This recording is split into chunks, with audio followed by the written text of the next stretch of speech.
पिंपरी चिंचवड शहरात वारंवार वाहतुकीचे नियम जे आहेत ते मोडणाऱ्यांवर आता कठोर कारवाईचा बडगा जो आहे तो आता पिंपरी चिंचवड वाहतूक पोलिसांनी या ठिकाणी उगारलेला आहे.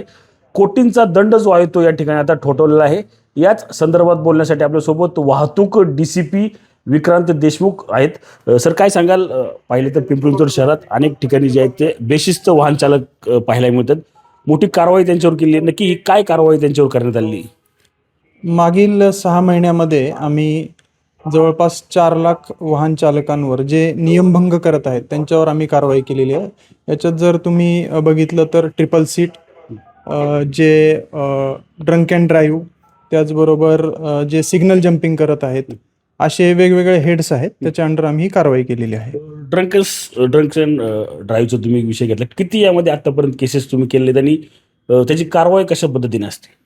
ड्रंक अँड ड्राईव्हमध्ये आम्ही आत्तापर्यंत 2600 जणांवर कारवाई केलेली आहे आणि याच्यामध्ये आम्ही कारवाई करून पुढे त्या व्यक्तीचं लायसन्स सस्पेन्शनसाठी आम्ही ते प्रपोजल RTOकडे पाठवलेले आहे. किती जणांचं लायसन्स सस्पेन्शन किंवा निलंबित करण्यासाठी हे आकडा?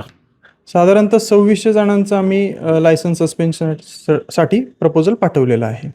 नक्कीच आपण पाहिलं तर पिंपरी चिंचवड शहरात बेशिस्त वाहन चालकांना जो आहे तो आता या ठिकाणी चाप बसणार आहे. 2600 जणांच्या लायसन जे आहे ते निलंबन करण्याचा प्रस्ताव जो आहे तो आता पिंपरी चिंचवड वाहतूक पोलिसांनी RTO विभागाकडे या ठिकाणी दिलेला आहे. त्यामुळेच पिंपरी चिंचवड शहर असेल किंवा आसपासच्या भागात बेशिस्त वाहन चालक जे आहे ते त्यांनी यातून कुठला तरी धडा घेण्याची गरज जी आहे ती आता आपल्याला एकूणच पाहायला मिळणार आहे. रणजित जाधव, TV9 मराठी, पिंपरी चिंचवड.